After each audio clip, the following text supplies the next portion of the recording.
The United States Secretary of State, Antony Blinken's visit to the Vice President, Professor Yemi Osinbajo, is focused on collaborations and agreements sealing these collaborations.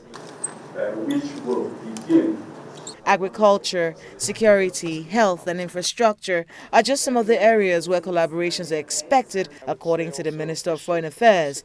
However, he calls for ease of travel between both countries. We hope that the Secretary would also help to ease the visa challenges that Nigerians wishing to enter the U.S.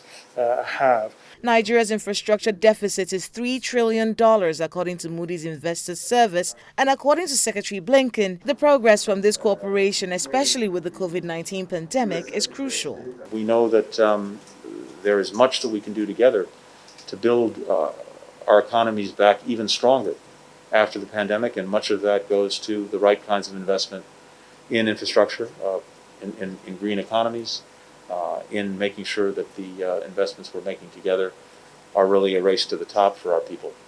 The Vice President also stresses the importance of these agreements, especially in the areas of infrastructure, climate change, and intelligence support to fight terrorism. The challenge of terrorism, especially of the sort we've seen with ISWAP and Boko Haram and ISIS, is that it will fester, and it can really take on the kinds of dimensions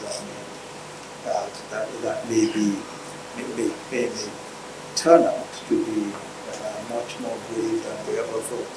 So I think that we need to do, working together again a lot in that particular respect. The 2021 to 2026 $2.17 billion Development Objectives Assistance Agreement between Nigeria and the United States is signed in the presence of the Vice President.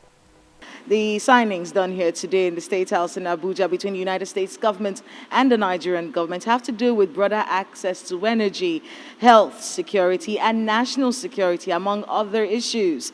Mr. Vice President Professor Yemi Osinbajo is glad for these collaborations as they will help to bridge a lot of the gaps in infrastructure and national security in the country. From the State House in Abuja, Kayla Megwa, Channels Television News.